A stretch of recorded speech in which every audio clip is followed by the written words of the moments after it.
Alrighty, and here we are live, and it is season 2 of the Bad Filipino. And I don't understand how I got to season 2, and it's only October, and I started in September. I'm live here, your host, Myki, Angeline, the Bad Filipino, and today is such a special day because do I have a Filipino in the house, a fellow Filipino? She's a very long time friend, and I say this because we've known each other since 1986.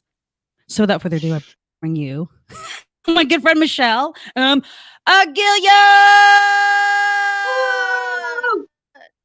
What up, girl? From Boston! All the way from Boston, y'all. Been in Boston. Snowy day in Boston. First snow. Snowy. And no, you've been there for how many years now, though? Since 95, although I left for a few years, but I came right back.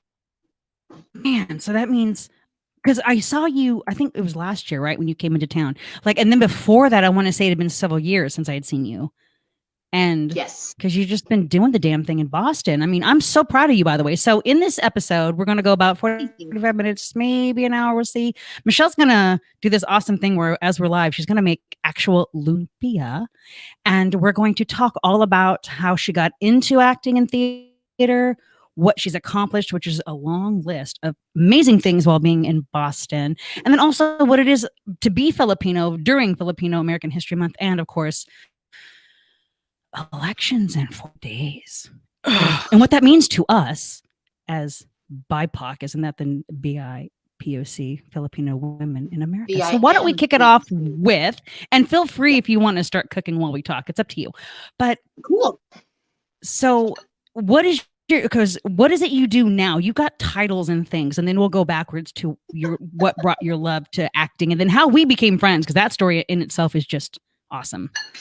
Wow, that's a lot of questions. I feel pressured now. Oh, so what's your first question? Just go back to your first question while I make just who you are now, and the titles that you have with the companies you work with.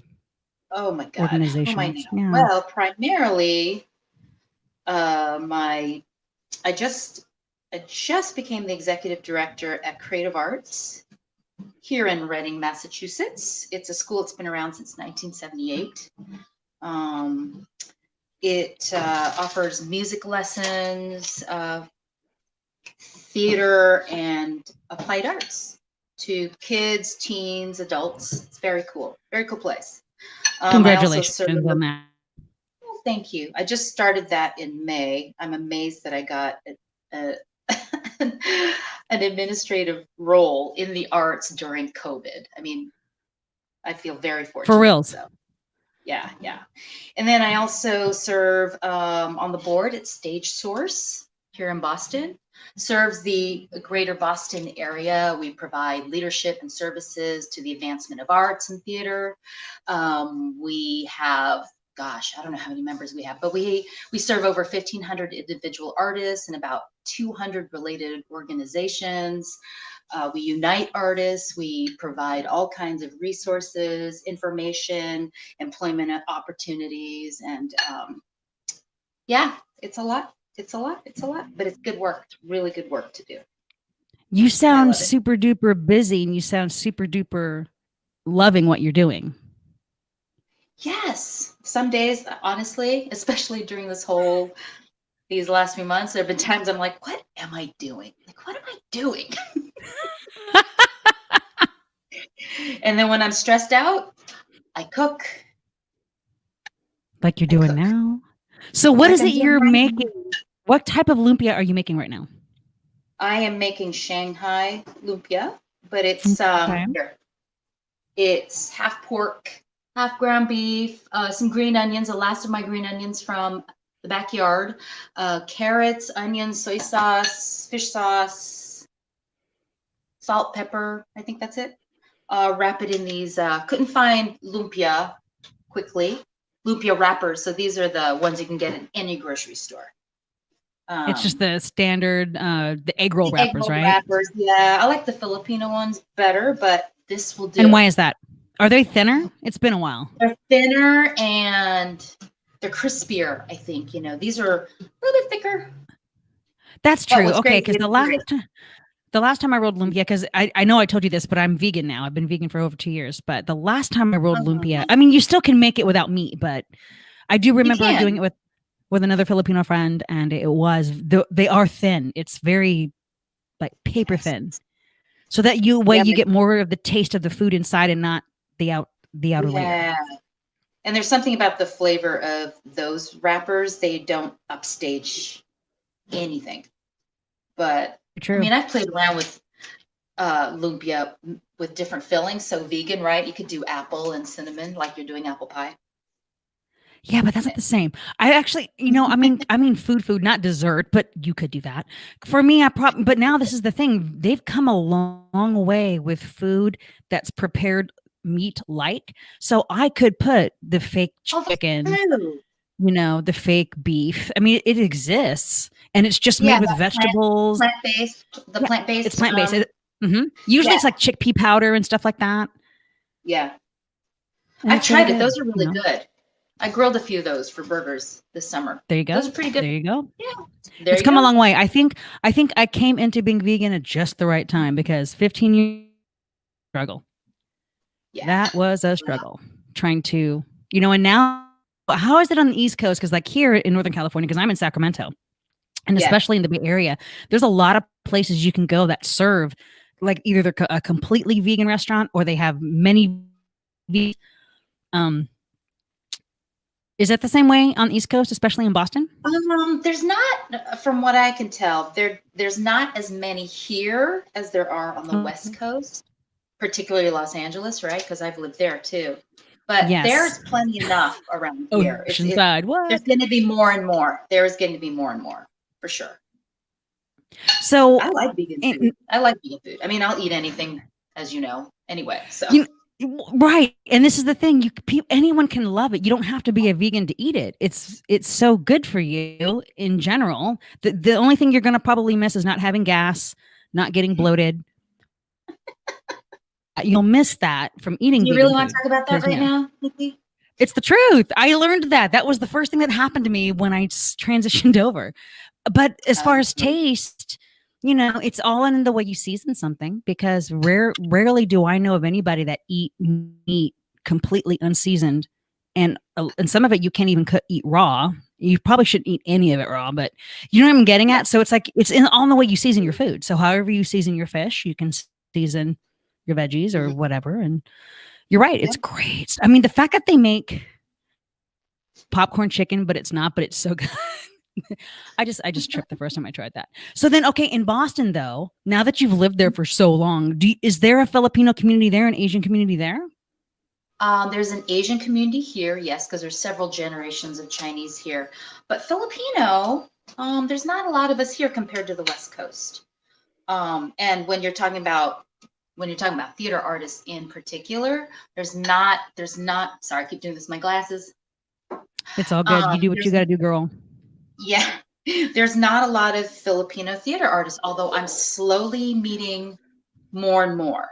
There's probably 20 that I've identified, 25 that I've been in touch with. That's a good group. Writers, that's a good group start. Yeah, it's a great start. But mostly, there's all kinds of Korean, Japanese, Chinese American, because of the universities here as well. I mean, there's so many universities in Boston. It attracts people from all over the world. So Boston, it's like San Francisco. Everyone from all over the world goes through that city. And that's why I threw up the information that you talked about, the American Asian Playwright Collective in Boston. Yes. You belong to that. At AAPC. Give a shout out to AA.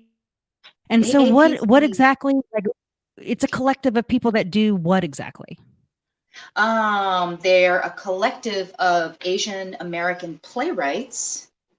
They write plays and get them staged. I've directed their annual festival 3 years in a row now, and actually wrote a very, very, very, very small play for it, and it got performed. Of course, it was about a cooking show. Of course.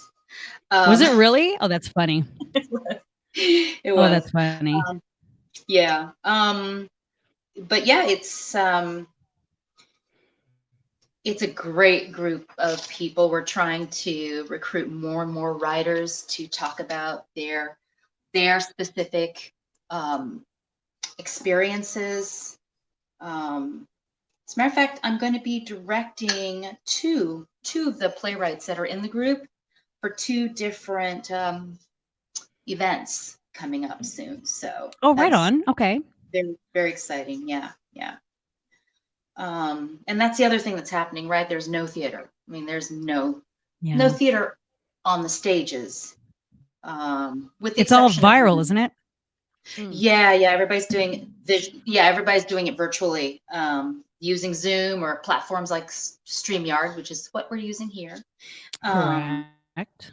and everyone is really learning new skills, right? Everyone's learning new skills in order to keep going, keep the work going. Also, a lot of theaters are struggling financially, so they've got to find a way to sustain, maintain, Yeah. move forward, Yeah. you That's know. how Yeah, because like you said, you received that job and that title in the midst of the virus, which was so fortunate for you. But at the same time, people are getting laid off, buildings are closing, businesses are shutting down. What has that been like correct. for you specifically? Well, what I've tried to do at the school or in any of the projects that I'm doing, theater related online projects that I'm doing, is just helping people. It's not a lot, but try to help people not only maintain their artistry, but also employ them. At the school, this summer, I employed some friends out of work, some theater artists out of work, but it helped the school a great deal continue with their program. So yeah, or if I'm directing a play, try to employ really talented people, not just friends, but really talented people, of course, whenever I can, either as actors or stage managers, in some way or another. That's what I've been doing. If I do a project with the theater, if there's I don't know if there's some kind of stipend, I try to donate it back when I can. Small ways like that. Yeah. It sounds like a great community effort. Are there others that are like you doing the same thing to kind of keep everyone afloat? Yeah, I think everyone is trying their best, right? Because I work in community theater, and I also work in professional, semi-professional theater as well. I think what's happening is people are teaching or they're trying to find other work, and networking. People are networking a lot, calling up um, calling up people or trying to help find resources to keep afloat. I mean, it is tough. It is tough. I'm doing okay personally, so I'm not worried about that at all. But the theater community is they're fighting not only to stay afloat, but also this whole thing with anti-racism and trying to eradicate it and finally facing the racism that's the systemic racism that has been here for too long. And when you say Not- here, are you referring to as in the United States in general, or is there a focus point that you've experienced it or witnessed it in Boston? Because I have Mostly the here. latter. Mostly the latter, right? But it is Right. everywhere, right? And it's not just in Right. theater, it's everywhere. Yeah. Yeah. Um, so as artists, I know that the greater Boston area artistic directors, all the big companies, all the fringe companies, all the um, mid-sized theaters have been getting together on a regular basis to talk through this stuff, to support each other, to provide resources to each other and how to get through all of this. It's been really inspirational. Um, That is Hard good. work. Because we're Some of it's hard yeah, work. Some of it's awkward. You know, there's some awkward, difficult conversations happening. People are tired, but they keep going, trying to stay positive, you know? That's been the hardest thing here on Sacramento, especially because I don't know if I discussed this off camera with you, but Trump actually came here about 3 weeks ago. That was right before he tested positive for COVID. Sacramento, especially. I mean, I've lived in Sacramento in the greater area for about 20 years. Yeah, 21 years. And before that, when we met, Vacaville, Fairfield area. And we'll get into that too, because that's a funny story in itself. You and I in our high school, college years together. And so it was, you know, it really is not diverse here in Sacramento. And the people that are from here, I would hear them say that it was. And then I just look at them and say, you've never been to San Francisco, have you? You know, growing up in Fairfield, and especially Fairfield, and being half Filipino and being close with a lot of my family on that end, we spent most of our time doing family things in the Bay Area, in the San Jose area, you know, not up north. I didn't discover Sacramento until I became adult. And then right before I moved here, after I came out, and I just was looking for places to go to meet other gay people. And one of them happened to be Faces Nightclub, which is like Sacramento's oldest gay club. It's been here for 30 something years, I think, longer. Maybe I'm trying to even remember. You know, it's been here for quite some time. And yeah, maybe even longer. God, I'm so bad with that. So, you know, me as a Lyft driver, I've been doing Lyft driving for 3 years, and I predominantly was doing it in the Bay Area because that's really where the money is. But once COVID hit and everything shut down, because San Francisco declared a state of emergency 4 days before all of California did. Like, they got it. They knew, because San Francisco airport is the hub for international travel and across states travel. So there was no reason for me to be there when 2/3 of my income came from tourism, and then all of the business conferences that they would hold every day, 7 days a week in the city.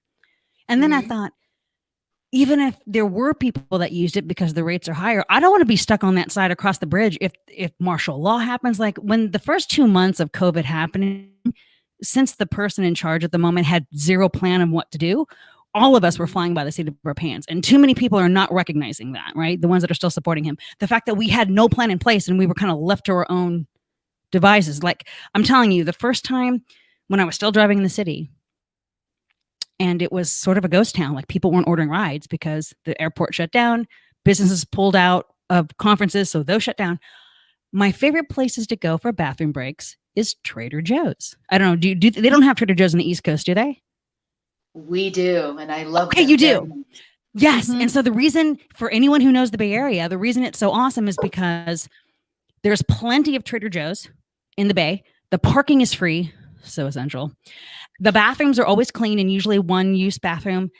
So, you know, that just matters to me. And then the food. The food is like affordable. Important. It's good. It's local sourced. It's a lot of vegan options. I went in, girl, to use the bathroom, and it was the first time I saw chaos living in America. Because I lived yes. And not that people were fighting. No one was fighting. People were desperate. We're talking, it was packed because people were grabbing all the food that they could.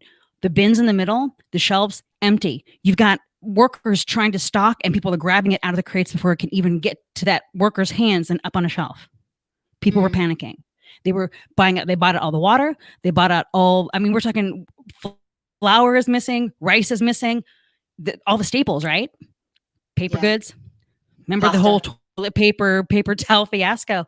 And it hit me. And right in that moment too was when they had that, the cruise ship that they docked out for several days out in Oakland, that they wouldn't let dock because they found out people had it, I think, or they were testing people.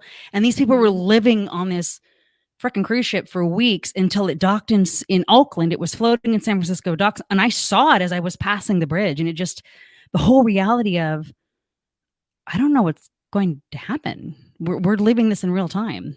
This historical event. Like the first time when AIDS first hit. Only this pandemic is hitting the entire world at the same time. So yeah. Anyways, I don't know where I got on that tangent, but well, I think that think that you have, you have a point of view that's pretty universal, right? I mean, Yeah. that happened everywhere. We certainly Yeah. experienced a lot of that to the same extent. Did you in Boston? Oh yeah, oh yeah.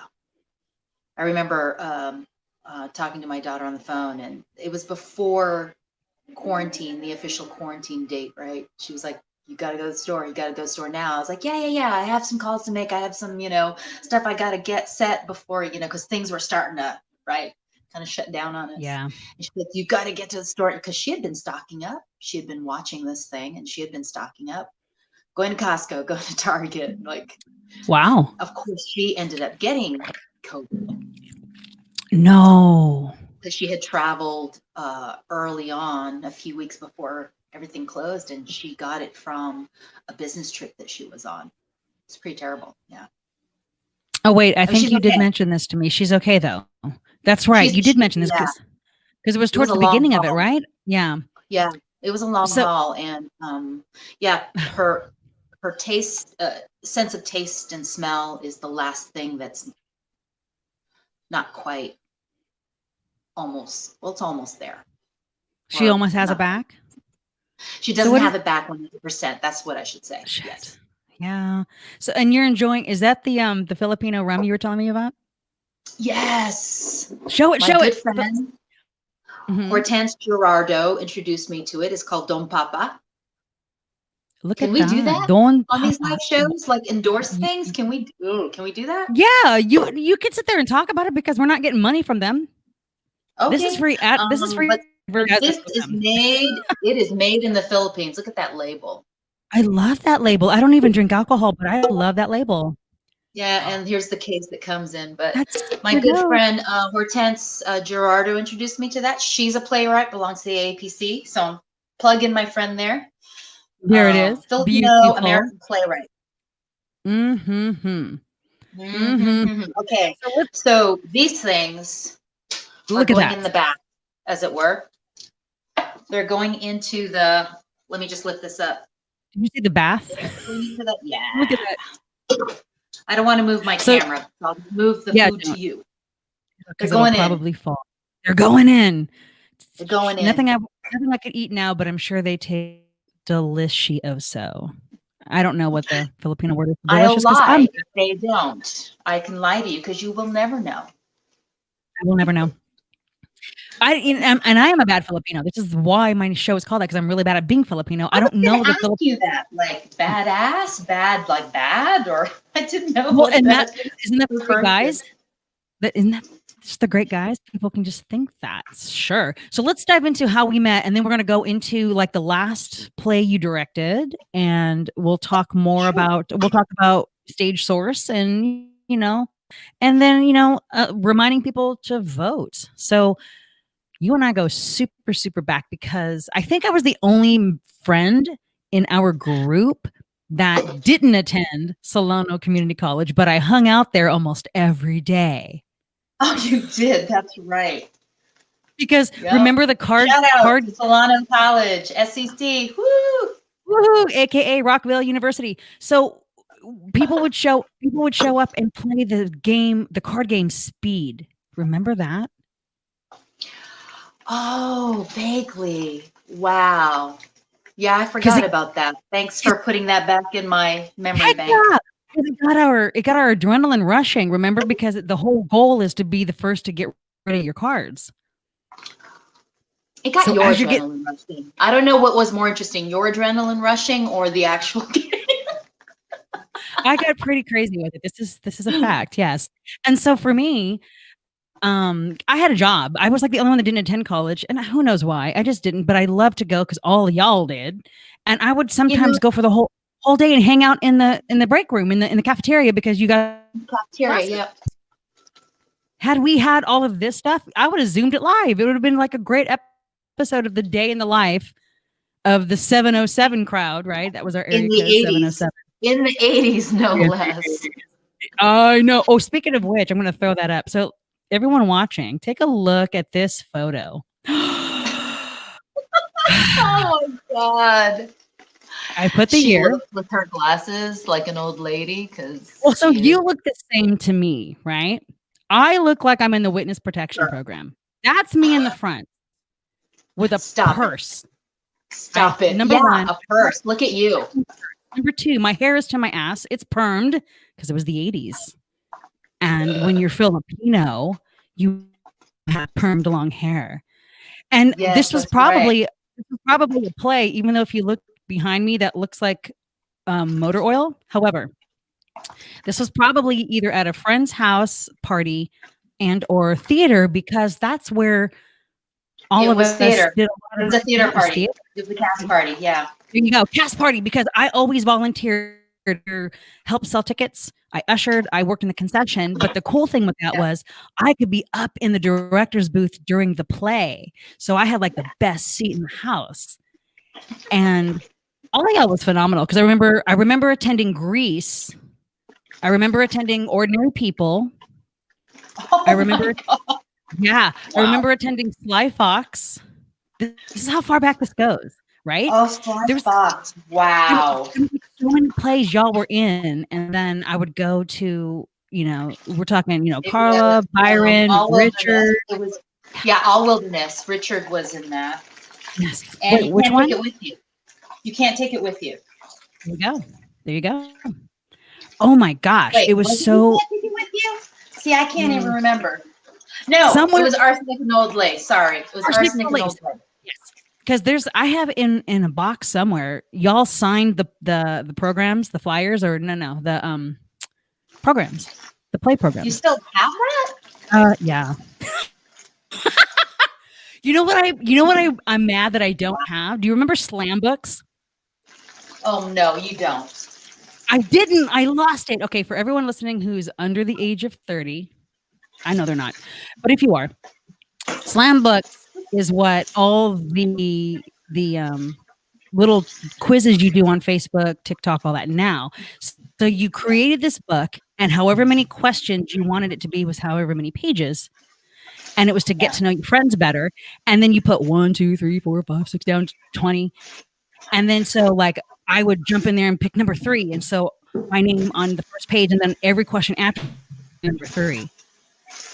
And you know who I remember? Because we did this in 87. Do you remember Leslie? Leslie was so eccentric. Getting loud. Leslie.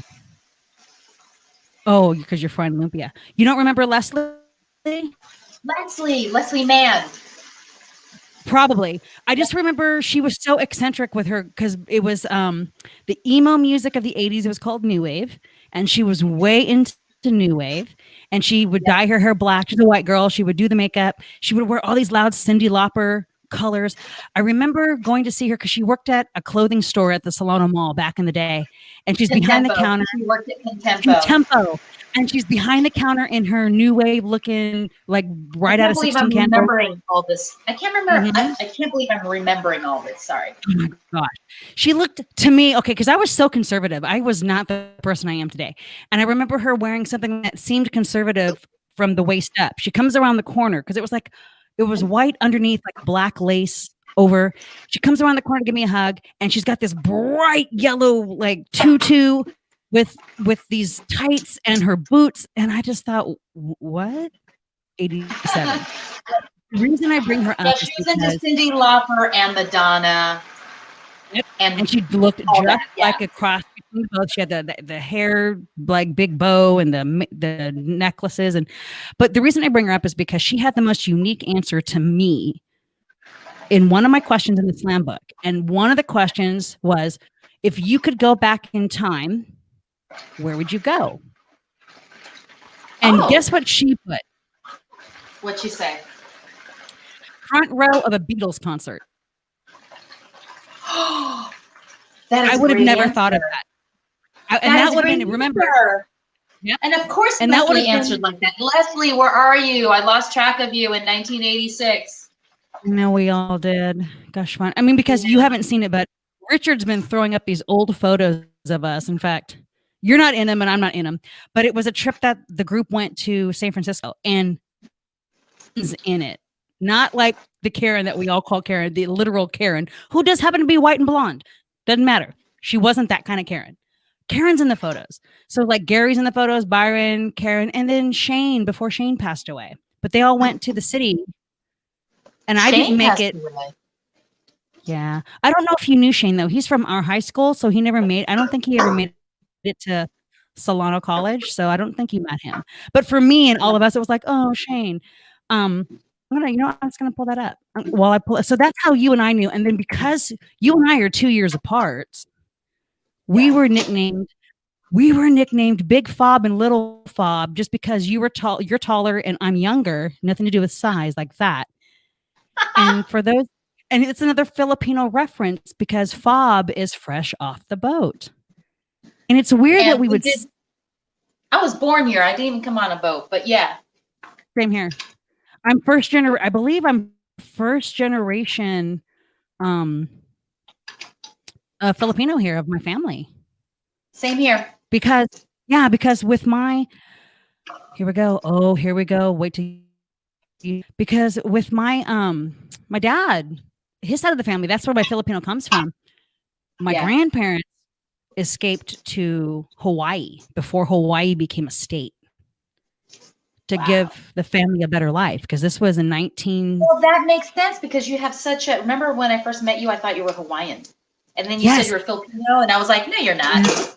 Yeah. You know what? That's what I was raised with, was Hawaiian culture. I've danced in a hula troupe. I've Tahitian drumming. We created our own costumes, and so my dad's family, they were all Hawaiian raised since like 1915, 1920s. So way before.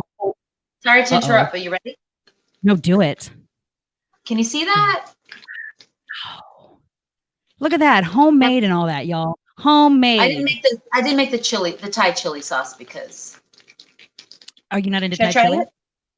Should I try it? You can keep talking. I'm just gonna, because I haven't eaten today yet. Look at this. Look at this photo. Holy cannoli! Wow, look at that. Oh my gosh, I remember this picture. Oh wow. Scary, right? Amazing. That was a trip to San Francisco. I was working. I had a job at Rax Restaurants in the mall, RAX. Look at this one. I remember. Oh, look at the baby faces. Wow. Oh, I know. Look at me throwing this back. Crazy, right? Crazy. Everyone looks like such a baby, but Gary and Byron don't look different. Just like, no. They still look like that. Gary has the same haircut. Byron doesn't. Byron has almost no hair. He couldn't jump into the chat room today because he's actually working all day, dang it. But because he would have had hella comments on those photos. Back when he had the Jerry curl, because Jerry curl was in the 80s, and you didn't wash your hair every day and you had to wear a shower cap. And I know this because when he would stay the night at my house, he would have to borrow my mom's shower cap to sleep on the couch. He didn't get that activator all over the couch. See the things that people went through going in the 80s? That was one of them. But yeah, so that was our upbringing, right? We did a lot of doing plays, after party. Oh my gosh, The Graduate in Davis. Did you hear me? Sorry, it's getting loud here because of the frying, but I'm going to try and get myself. Hear what I said? Yeah. The Graduate in Davis. Oh, Davis, California. We called it The Grad. What? The Grad. What? Is that still around? Is The Graduate still around? It closed last year. Just last year. We were open until, because they did a lot of, they still had the restaurant part of it. And apparently they did a lot of like activities, because Davis is still, it is a college campus, but a lot of families live there. So they would do a lot of family oriented sort of programs and stuff. They finally had to close their door. But we loved it because Wednesday night was college night. And that was when they were not as strict on IDs. This is again the 80s, because Jason was 17, but he got in because he had a Solano College ID. Yes. So, and you remember everything. Yeah. And I think at the time, only you and Yumi were 21. The rest of like 19, 18, 17. So we would go on college night, and oh my God, it was so much fun. Danced our butts off. Back when they, Wow. convert restaurants That into was bars, so which they fun. still do Can you today. remember? Can you remember? And she pointed with the lumpia. Can you remember? Can you remember a song that we all went out to the dance floor to? Oh my God, To dance? yeah. I C'est can't. la I vie. honestly can't. C'est Huh? la vie. C'est la Oh, vie. By Robert. Shoot, I'm gonna pull it up. Screw that. We're gonna play it for like a little bit. Because you all said that I looked like let's see, wait. You all said that I looked like that woman in the video, and I was like, no, I don't.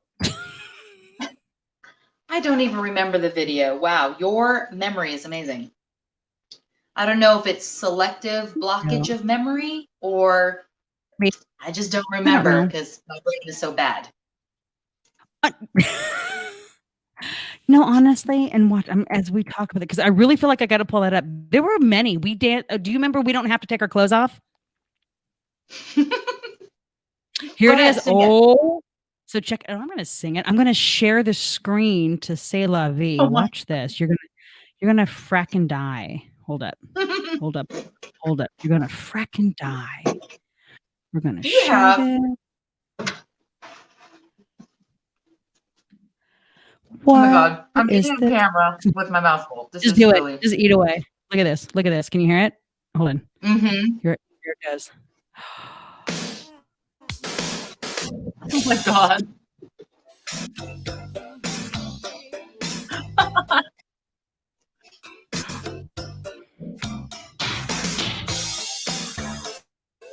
Oh my God. What the heck? Yo, let's go to the chorus.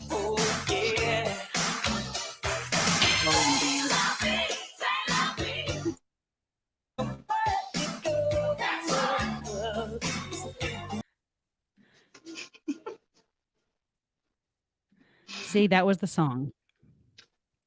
Unbelievable. And you are like, you look just like her. I'm like, I can do not look like her, but thank you. I know that's a compliment. But it was music like that. It was oh shoot. We did bond over a lot of music. We bonded over a lot of music. Did. And the dance moves were really weird. It was the 80s, which I know. I've just recently learned to appreciate, by the way. The 80s? Well, we have to. We're classic now. We're playing in grocery stores and elevators. Wow. The fact that it circles back over and I hear music and it's a clear sample example of an 80s song that somebody in a Gen Z has no idea that that's not an original track. I was like, okay, hold up, YouTube it. This is the song that they're snacking, whether they snagged it legally or illegally, because that was a thing even in the early 80s too, because hip hop was making its national debut. And it was the whole spoken word to tracks. I mean, rapping was always a cappella, and then they just would rap over track clubs, and then eventually they were selling music before lawsuits happened, and then before the internet streaming, because everyone remembers Napster, that whole litigation thing. But even music, we met in '86, right? Though I want to say the winter or the fall of '86. Because I graduated I had just finished a year of writing for the Daily Republic in Fairfield, California. I didn't know you wrote and I used to review concerts. So I got to see all those 80s bands for free. Shut your mouth. How did I? Yeah. And they would put my reviews in the paper, which were terrible. Terrible. Your reviews were terrible. Let's face it. Let's face it. I just wanted to get backstage. I work in the music industry now, so I feel you on that. I feel you on that. Right. I've been working in the music band. 2011. Yeah. Favorite band to interview? What's that? Or quirkiest? Who is either your favorite band to interview, the quirkiest, the weirdest that you can recall? Madness, I think. Madness. Gosh, you saw them live? Yeah, saw them live in Berkeley, I think, and then I got invited into their dressing room. Oh, okay. They Before we had a hit big there, they had a big platter of fruit. That's what I remember. And I got to talk to the lead singer as he leaned against all the mirrors. He was awkward and shy, but on stage he was this showman. dynamic. Yeah, So they were good live. they were good live. They were a lot of fun. They kind of remind me of the Beatles in that they were really a lot of fun. But I'd say the Right most on. awkward was probably Prince, because I didn't get to Shut meet up! Prince. You interviewed Yeah, Prince? at the Cow Palace. Yeah, and he What wouldn't year? speak to the press. That Right. was the year of Purple. It was the Purple Rain concert. So Okay, that was when he um, exploded. yeah, yeah, it was at the Cow Palace. It was a big deal. And as press, we got ushered into the pit, and then he would point to the guard or whoever was in charge of us and cue him as to when he wanted us out and when he wanted us in. That was, at the time, it was like, oh, okay, that's the realm we're living in right now, is whatever Prince says goes. So, and of course, we were all happy to comply. We would, like, as a group, like, shuffle in, shuffle out, and you know, Did yeah, you get to those were talk great to him? times. No, he wouldn't talk to anybody. He didn't talk to anybody in those Okay. days. So Just then sort hold of on. like Why were you there? So then press. why I were was you? representing the Daily Republic. Yeah. I know, but if you didn't interview him, you just did the performance then. It was a review of the concert, right? Okay. Okay. Okay. $5 Crazy. per article. $5 per article. Was that a big deal then? No. I didn't think so because that's But like it didn't 35 matter. years. It didn't matter. It makes for great stories, doesn't it? It makes for great stories. It's good on the resume, and you got to go back. At that point, Well, when you're going that's backstage, is when you connect and network and mhm. collaborate. So Yeah. that's how I Yeah. I that's how never I got to where I am dating music. No, oh but music isn't your thing. Let's go back to the acting because acting was the bug. How old were you when you true. did your first acting and you realized this is what I need to be doing and nothing else? Oh, let's see, I was in 6th grade. It was the Christmas play at Okay. Tolinas. Was it Tolinas? Oh Tolinas my God, Elementary School. Tolinas, I remember. Oh geez, I remember Tolinas. Yeah, I just played an elf. I had one line, but I made a bunch of people laugh, and I was like, "Ooh, what's that?" You're like, ooh, response, gratification. What? Yeah, yeah. What is So that? Attention? yeah, but I really didn't get into theater until I was in, what was it, 10th grade? No, 11th grade at Fairfield High School. Okay. Yep, How when you the drama directed your first department there. What's that that?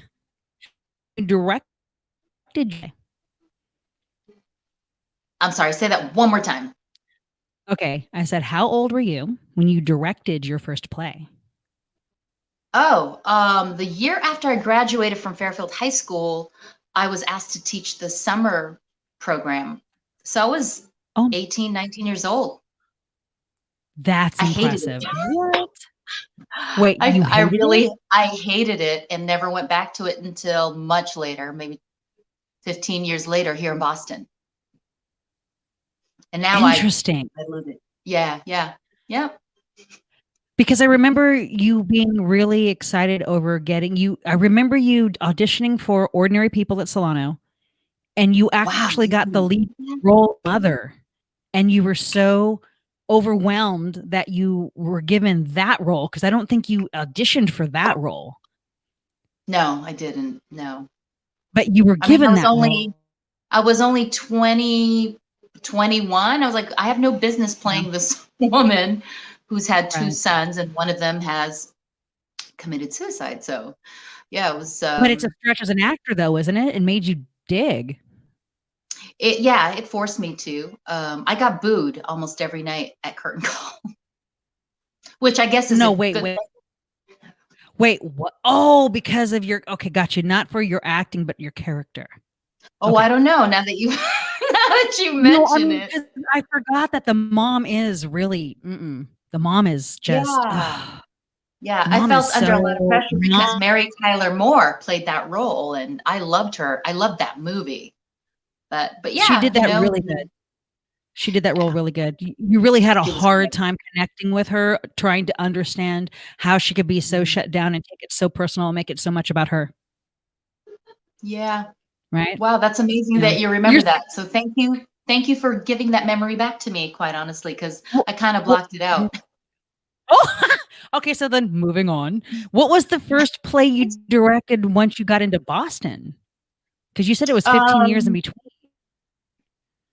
well, I directed a few short plays, like 10-minute, one act kind of format. And then I remember there was a play when I was at Long Beach State. It was called GR Point by David Barry.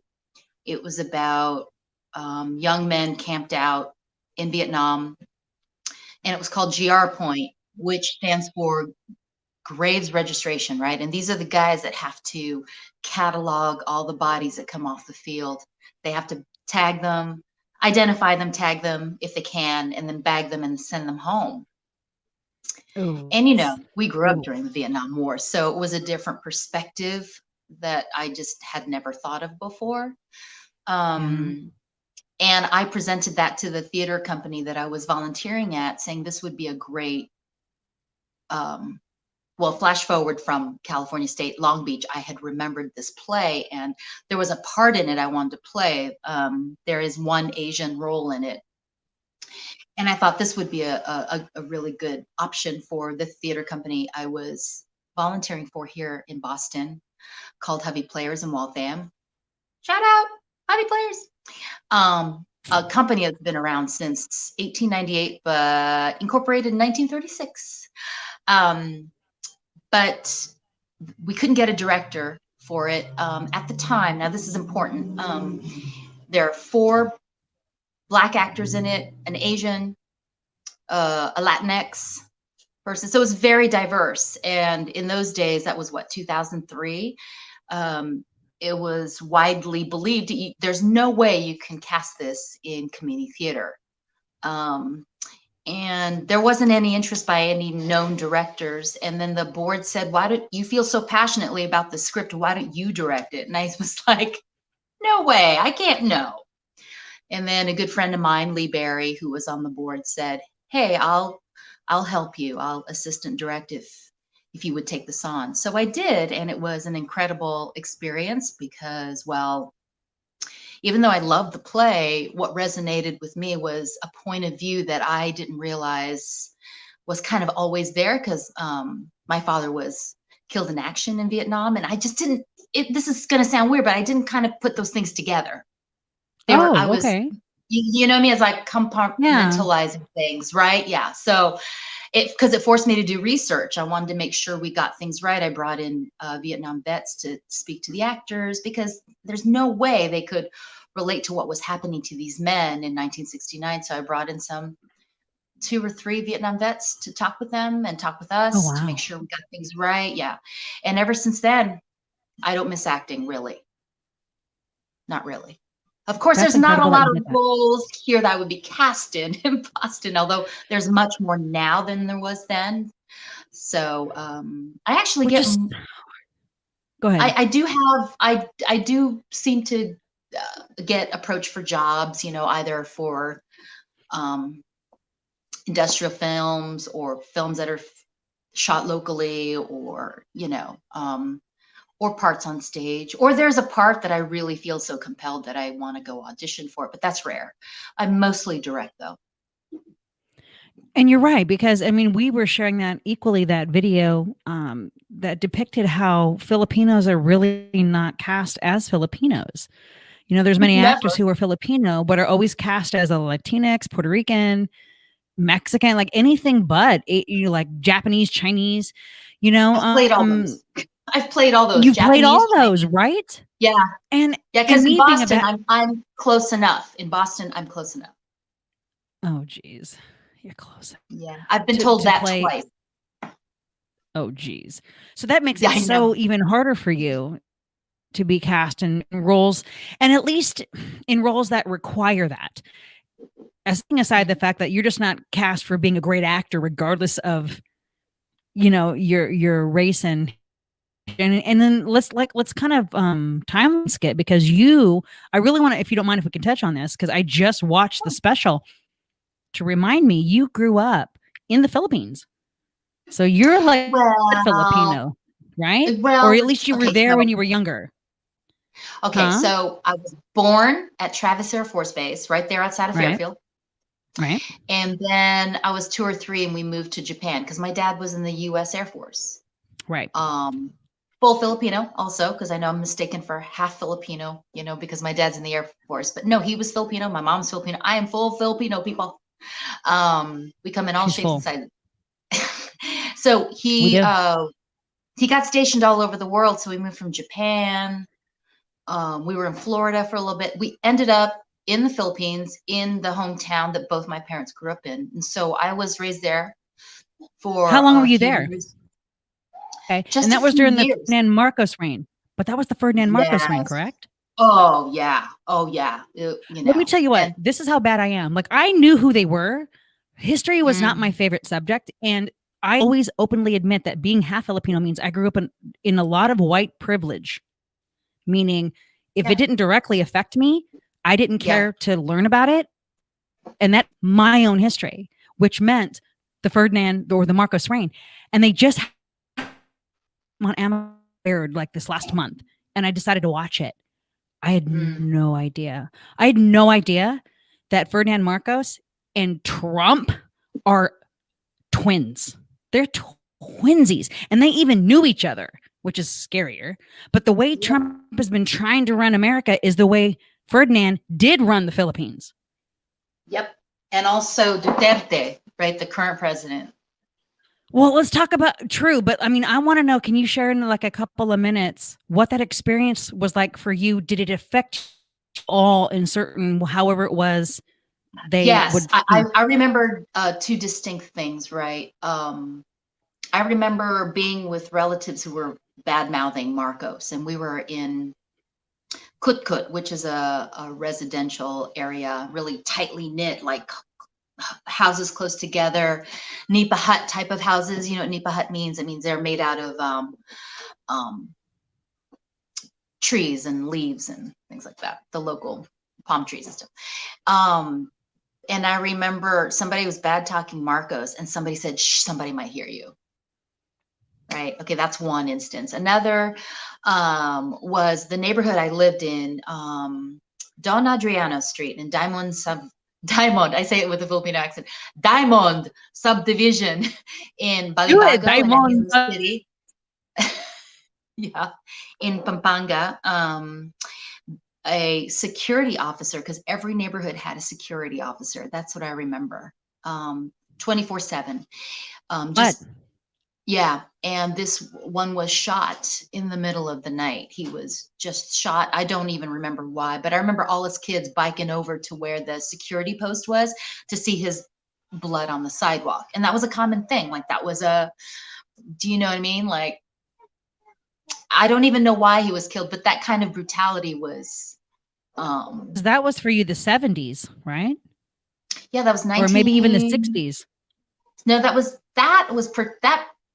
event was probably 73, 74. So yeah, I remember all of the kids were like, let's go see it, you know. Wow. And then I remember another time we had spent a good amount of time in 2nd grade, I think, preparing to perform for Imelda Marcos. We were going to the Palace. That's a daycare center that's downstairs. Don't worry about that. Not even. But we were there we were going to Manila to perform as a school a song called Dahil Sayo, which was her favorite song, and she would sing it. But we were going to sing it for her, and she canceled very last minute. Very last minute. We were already there. She canceled. Yeah. Was it ever told to you why? Probably, but I don't remember because I don't remember. Yeah. Yeah. I mean, because you're living in a country where you don't have to be told anything if they don't want to tell you. You know, Yeah, I think what so. I think so. I mean, watching that, knowing that she paid to have all these exotic animals moved there from Africa, but had no actual plan in place on, like, the people that were in charge of them were not trained on how to take care of, feed them, how to foster them. She just wanted them.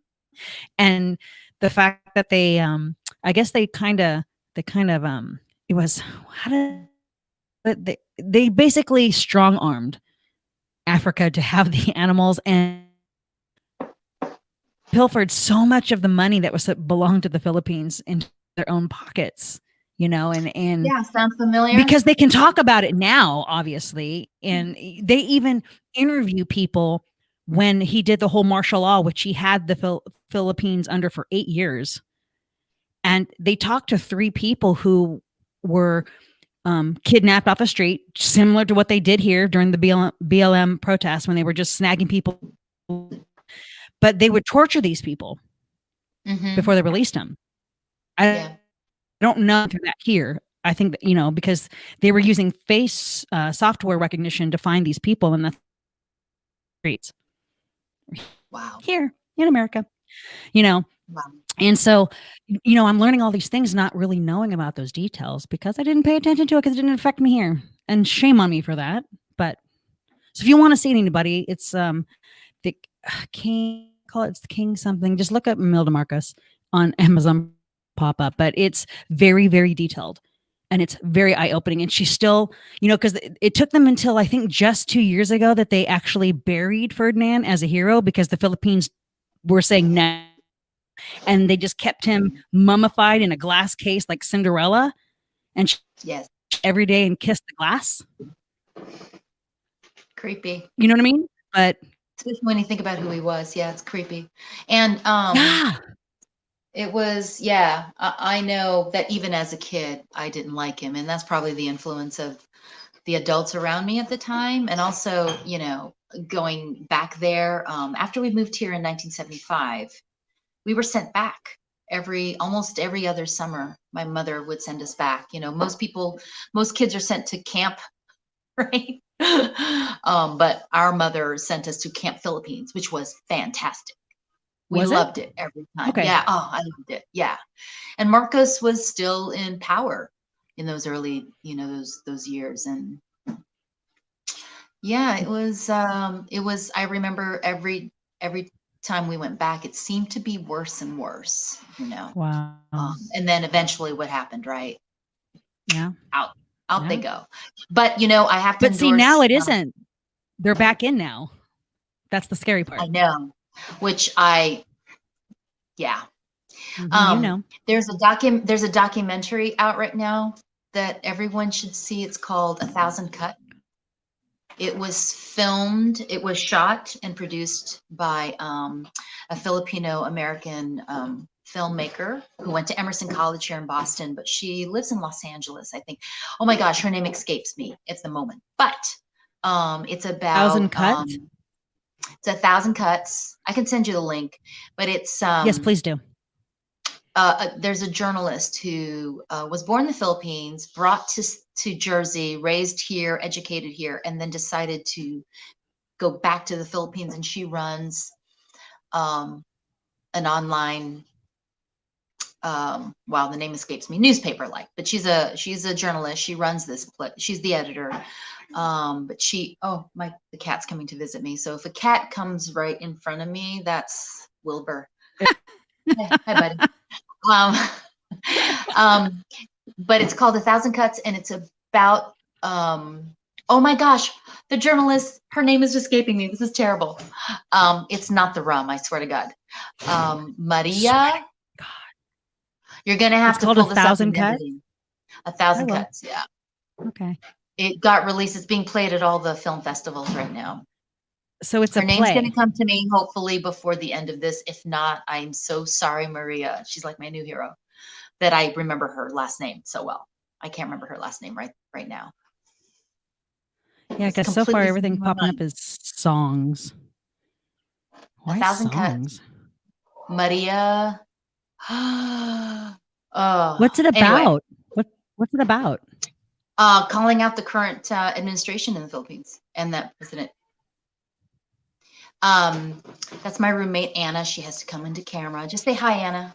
If you're in camera, just say hi. There she is. She has to get, she runs a daycare downstairs, so she has to get some. Oh, here we go. Anyway, I can't remember her name. This is terrible. Are you Googling her journalist right now? Maria Ressa. Is it Ressa? That's it. Yeah, you've got to see the work and her staff, what they're doing. Wow. They're putting their lives in danger. They're putting their lives in danger. People, go watch it. I will. Thank you. I'm going to leave this right here. Yeah. She's exposing what Duterte and his family and his administration. I think she might be on that. I think she might be on that with the Marcos, because they talked with obviously, like from close friends to people covering it. And I'm looking at her face. I do think the Kingmaker. Oh, the That's Kingmaker. I have to see that. Yeah, I have to see that. That's, I heard, is really good. But yeah, so good. That's where I watched it and went, oh my God, what? Yeah, I need to watch that. But this is really important. This was just made last year, and it got screened here in Boston at the the Boston Asian American Film Festival, the BAAFF. Boom, boom. Alrighty, so we've just gone on forever, and I talked to you forever, but let's close this out with. I don't want to bore anyone. No, you're not boring anyone. This is fun. I miss you. So I pulled it up. You are the vice president of. Oh, the executive board. Yes. Yes. The executive board for StageSource. There's the link at stagesource.org. Share with everybody just a little tidbit on what that is and why that's so. Well, I mentioned it earlier, right? They provide leadership and services to the advancement of art, of theater in the greater Boston area.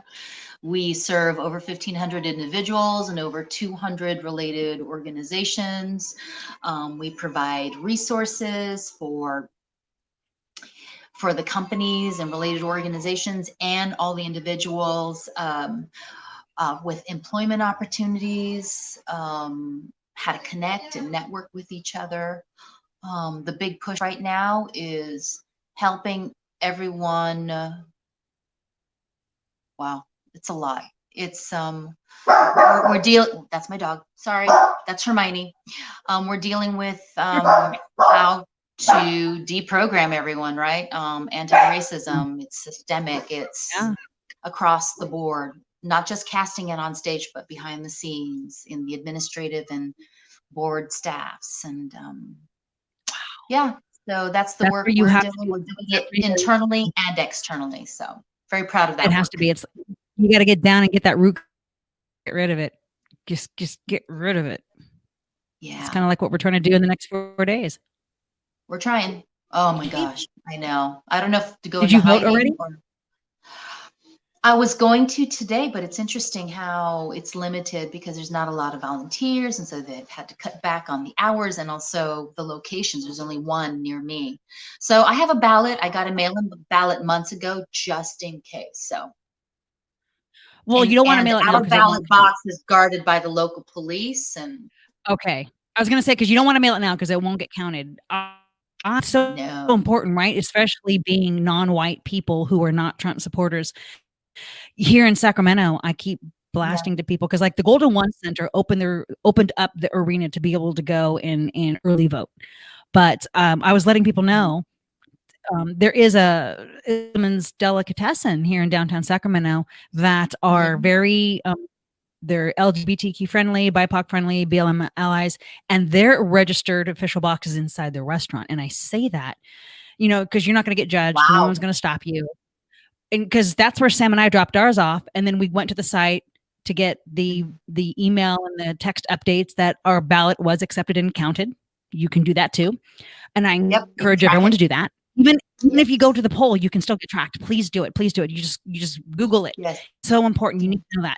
Also, I was telling people beforehand, check your registration, because for some reason, Sam and I were registered in Glenora, down South California. I don't know why. I've been voting here in Sacramento for 20 years.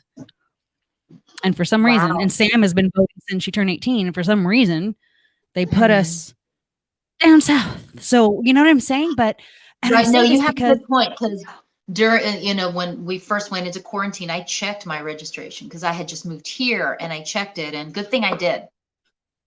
I updated everything and I got my mail-in ballot maybe last month. I can't remember. Time. I have no sense of time during this. so everybody got till Tuesday. If you're going to go in person, a lot of places have it. Like you said, there's lines and it's limited. You have a box that's go. Do you not trust the box, and that's why you want to go in and do it yourself, or you just like the whole being, that ability to go in and yourself like right then? Is that thrill? I would like to stand in line and stand as long as needed and listen to a podcast or something like this one. Like this one? Or some really good 80s music for the long haul. And, but no, I think I'm going to drop mine. I decided just today that I think I'm just going to drop mine off at the ballot box. Okay. Yeah. And that's important to know, a safe one, and not only just a legal one, but here in Southern California, was it last week? Not Balboa Park, but a park similar to that. Somebody said the ballot, they lit something, put it in the box, burned all those ballots. And I'm going to go on and say it was a Trump supporter. The city that it happened are predominantly liberal and predominantly Hispanic.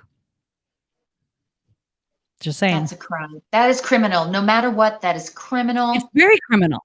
But this is how desperate Trump is getting. This is why he got rid of mailboxes, why they cut back on the post office, and why he keeps trying to tell his people, if I don't win, it's a rig. No, if he wins, it's a rig. Hello.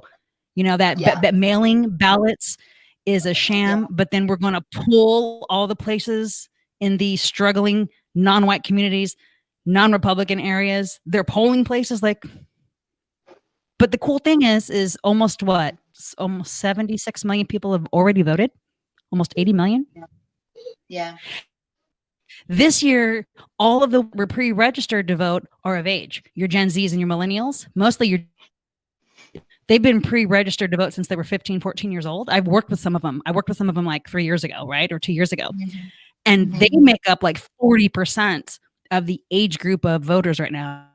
The 18 to 29-year-olds, I think they said, make up like 40%. So yeah. All right. I'm getting crazy. We got to vote. Also, please, people, wear your masks. Yes, please. You're talking to my friend whose daughter contracted COVID. I have a friend who's a long hauler. She's Shelby. She's been sharing all of her stuff. She's on day 170, I think. Wow. 9-year-old, very healthy, no pre-existing. She's never got the sense of taste back in her. She still gets the migraines, and now she just had an MRI of her brain. I believe she's going to have speech problems or being able to decipher words and whatnot, all from COVID. Okay. So we just hit the 80,000 in one day yesterday, almost 1,047 deaths in one day. It's very serious, people. And this is the thing, and I've said this before, and then I know, and then we'll end this. America, with the United States, we did not quarantine our states or counties or cities. We didn't quarantine people that came in from out.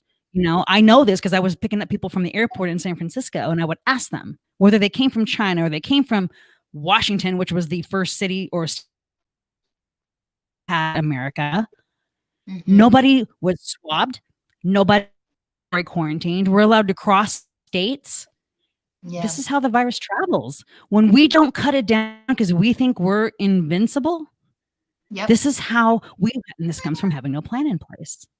Absolutely. Yep. So please wear your mask, wash your hands. Holidays are coming up. It's more. And when you're in an enclosed area with no airflow as hell, it's easier to transmit. People are going to come. Yep. College kids are coming in for winter break. Families are trying to come in. It's chaotic. We know. But nip this in the bud. It's going to last through the summer of next year. I'm okay with staying home at the moment because I told you I have to get rid of this pandemic pudge. I'm okay with that. But I would like to have summer next year. So can we all wear our masks, please, and wash our hands and not hang out? Anyways, on that note, Thank you all. If you're still listening, please, please, please, if you like my show and you want to support me, one of the ways you can do it, subscribe. Go to my YouTube and subscribe, and you'll get updates every time I go live. Go to my professional Facebook. When you see the live come on, click the reminder. Ways for you to get it. I'm working on my website so that I can do a newsletter because I dig newsletters. There's no algorithm involved with newsletters.